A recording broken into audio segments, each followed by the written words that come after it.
Hi, I'm Hannah Luritzen, And I'm Emily Brown. and we're here to fill you in on Gratz versus Bollinger. So, Emily, who was involved in Gratz versus Bollinger? Well, Hannah, the petitioners were Jennifer Gratz and Patrick Hamacher. Their lawyer was Kirk O. Colbo. Okay. Yes, and the respondent was Lee Bollinger, president of University of Michigan at the time. His lawyer was John A. Payton. There were also many chief justices and justice dissenting. Okay, very cool.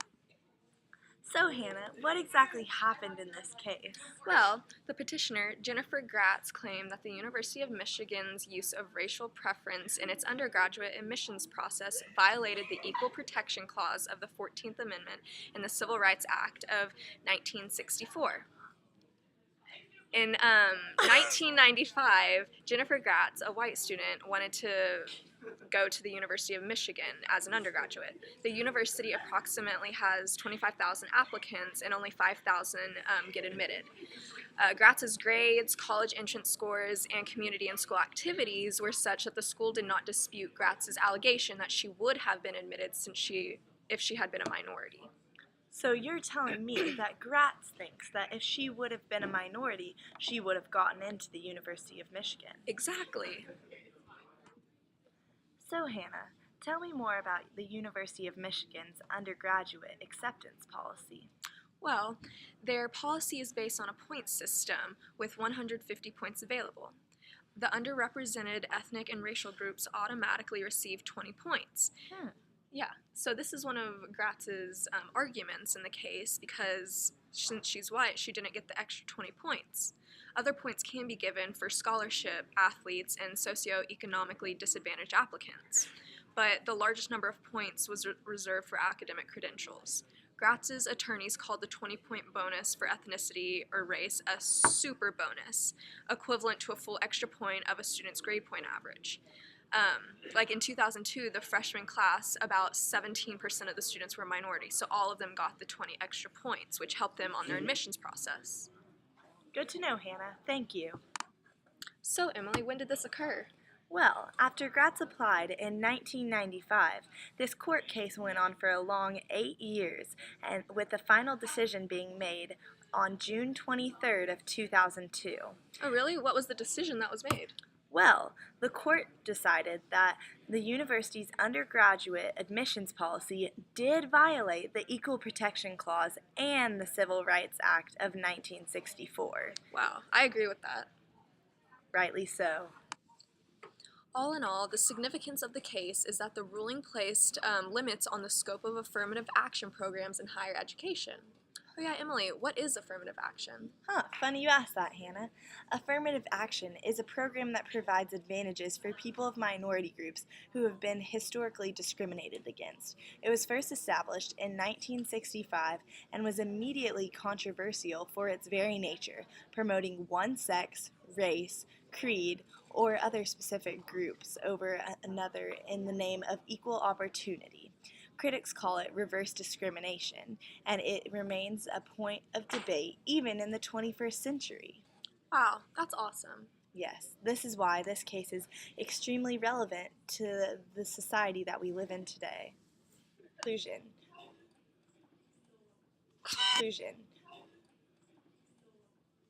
In conclusion, Hannah, what would you say that this case falls under? Probably civil rights. Do you agree? A violation of civil rights, that is true. Hi, I'm Hannah Luritzen, and today I will be interviewing Cheryl Hopwood regarding the case Hopwood versus Texas. Introducing Cheryl J. Hopwood. Hello! I am one of several non-minority students that was rejected when I applied to the University of Texas Law School in 1992.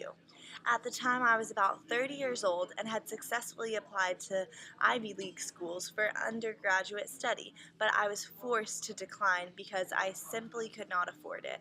Instead, I attended many community colleges in Indiana and California, where I earned a 3.8 grade point average while working 20 to 30 hours a week. Eventually, I became a certified public accountant and married. I also had my first daughter born with severe health problems, which required me to spend a great deal of caring for her.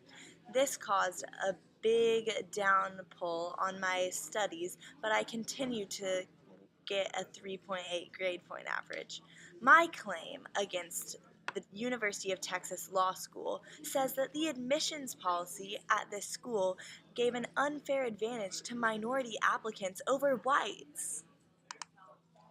In the case, the plaintiff asserted that the University of Texas admissions policy violated their civil rights under the Title VI of the Civil Rights Act of 1964. The provision states that no person in the United States shall, on the ground of race, color, or national origin, be excluded from participation in, be denied the benefits of, or be subjected to discrimination under any program or activity reserving federal financial assistance.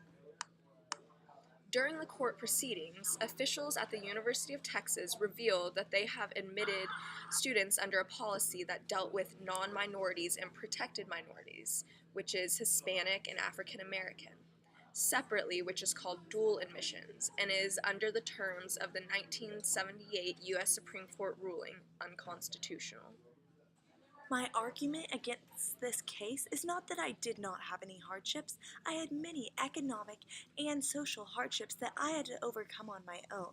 My grades were higher and my LSAT scores were higher than many minorities that applied to the University of Texas. The admissions committee members did explain that several other factors were taken into consideration when trying to admit Cheryl Hopwood into the University of Texas Law School. Her degree from a non-competitive school was one determinant. A second determinant was the fact that it had taken her 6 years to earn an associate's degree, which should really only take 2 years. To present their argument, the University of Texas defense team was supported by an expert on causation, Allen Guy Wellborn. The University of Texas law professor and member of the admissions committee investigated whether the plaintiff would have been admitted under a more constitutional system that did not have any dual standards. Wellborn concluded that there would have been a little change in the final selection. So this does prove that the University of Texas was wrong in some point of this case. This court case took place in New Orleans, Louisiana. On March 18, 1996, the decision was made that the University of Texas Law School admissions policy violated the civil rights of 4 non-minority students using race as a criterion in granting acceptance. So, the significance of the case is that the Fifth U.S. Circuit of Appeals decision was both heralded and decried as the end of affirmative action. Hopwood and 3 others had sued the University of Texas because they had been denied admission into the law school in 1992. They charged the institution with reverse discrimination, passing them over for admission in favor of minorities with lower test scores and grades. Although critics of affirmative action had often campaigned for an end to an all race-based preference systems, the Hopwood decision was, on paper, an assertion that the particular policy used by the University of Texas Law School violated a 1978 Supreme Court landmark ruling on affirmative action. Hi, my name is Caitlin Ellinger, and I'm going to speak to you about the Johnson versus University of Georgia case.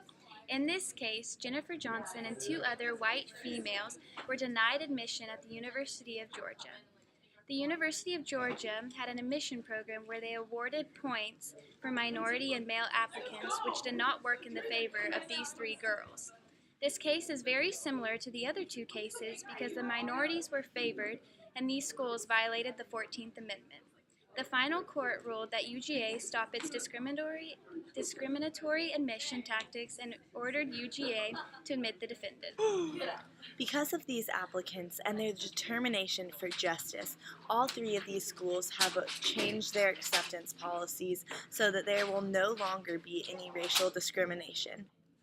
Although all racial problems may not be solved to this day, all 3 of these cases are extremely important to the days that we live in today and the type of acceptance that all of the universities around the world hold to their applicants.